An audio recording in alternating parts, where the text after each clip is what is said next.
Hey what's up මම KD මීරංග අද වීඩියෝෙන් කතා කරන්නේ nothing phone 1 ගැන. ඉතින් කලින් මේ nothing එච්චර ප්‍රසිද්ධ නමක් නම් නෙවෙයි.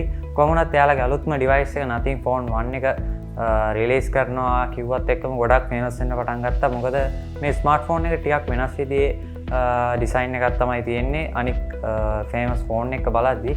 ඉතින් ඔයාලටත් පේනවා ඇති මේ phone එකට අමුතුම ලුක් එකක් තියෙනවා. ඉතින් ආසයි හිතනවා ඒ ලුක් එක දැක්කහමත්. ඉතින් ඒ නිසා තමයි ගොඩක් ෆේමස් වෙන්න හේතු වෙන්නත් ඇත්තේ. ඉතින් ගොඩක් දේවල් කතා කරන්න තියෙනවා. channel එක තාමත් subscribe කරලා නැත්නම් දැන්ම subscribe කරලා එකතු වෙන්න. එහෙනම් වැඩි කතා නැතුව අපි වීඩියෝ එකට යමු.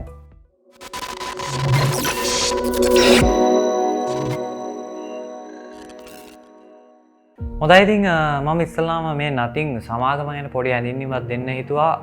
ඉතින් මේ සමාගම OnePlus සමාගමේ සම නිර්මාතෘ කාල්පේ කියන පුද්ගලයා විසින් තමයි නිර්මාණය කරන්නේ. කොහොමුණත් මේ OnePlus සමාගමෙන් අයින් වෙලා තමයි මේ විදිහට nothing සමාගම පිහිටුවන්නේ. ඉතින් මෙයාලගේ පළවෙනි device එක මම කිව්වා nothing year 1 කියලා. මේ nothing year 1 එක දිහා බැලුවාමත් ඔයාලට පේනවා ඇති ගොඩක් ලස්සන look එකක් තියෙනවා. transparent විදිහට හදලා තියෙනවා. ඉතින් මේක full transparent නම් නෙවෙයි. මේක ගොඩක් හොඳ look එකක් එන විදිහට සමහරක් තැන් වලින් ඔයාලට පේනවා transparent විදිහට හදලා තියෙනවා. ඉතින් ඇත්තට මේක ටිකක් වෙනස් අනික් devices එක බලද්දි. ඉතින් මේ එයාලගේ nothing phone 1 එකත් දිහා බලද්දිත් ඔයාලට පේනවා ඇති nothing phone 1 එකත් transparent විදිහට තමයි නිර්මාණය කරන්න කටයුතු කරලා තියෙන්නේ. මේ device එක ඉන්දියාවේදී තමයි නිර්මාණය කරන්නේ. ඒ වගේම මේක Snapdragon chipset එකකින් තමයි බලගැන්වෙන්නේ. ඊට අමතරව කිව්වොත් nothing OS එක සහ Android 12 වලින් තමයි මේක රන් වෙනවා කියලා කියන්නේ. ඒත් එක්ක මේක විශේෂයෙන්ම කියන්න ඕනේ මේ LED panel එක ගැන. ඔයාලට පේනවා ඇති පිටිපස්සේ LED panel එකක් තියෙනවා.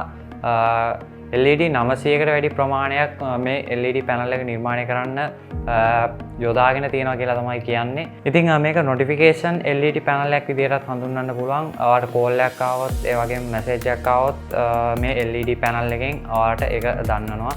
ඉතින් මේ LED panel එක නිසාම මේ ෆෝන් එකට ගොඩක් හොඳ ලුක් එකක් ලැබිලා තියෙනවා. ඉතින් මේ LED panel එකට අමතරව red light එකක් පිටලා තියෙනවා මේ back එකේ video recording indicator එකක් විදිහට. මේ smartphone එකට 8GB RAM එක සහ 128GB storage එකක් ලබා දීලා තියෙනවා. මේකේ කැමරා එක ගැන කතා කරොත් නම් විශේෂ දෙයක් කතා කරන්න නැහැ. 50 megapixel wide camera එකක් සහ 12 megapixel ultra wide camera එකක් තමයි තියෙන්නේ back camera එක විදිහට. ඊට අමතරව front camera එක විදිහට 8 megapixel wide camera එකක් තමයි තියෙන්නේ. ඉතින් ඒ නිසා කැමරා එක ගැන නම් විශේෂ දෙයක් කතා කරන්න නැහැ කියලා තමයි මම හිතන්නේ.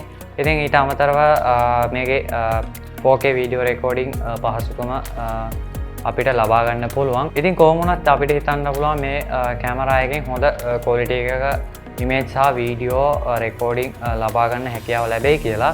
ඉතින් ඊට පස්සේ අපි මේකේ බැටරිය ගැන කතා කරොත් මිලියම්පියර් 4500ක බැටරියක් තමයි ලබා දෙන්නේ. ඒ වගේම wireless charging සහ reverse wireless charging support කරනවා. හොඳයි ඊළඟට අපි මේකේ මේ ෆෝන් එකේ කලර්ස් ගැන කතා කරොත් white color එක විතරයි මේ ෆෝන් එක ලබා දීලා තියෙන්නේ. ඉතින් ඇත්තටම white color එක සහ transparent back එක ඇත්තටම හොඳට match වෙනවා. ඉතින් ඒ නිසා ඒක කිසිම ප්‍රශ්නයක් නැහැ.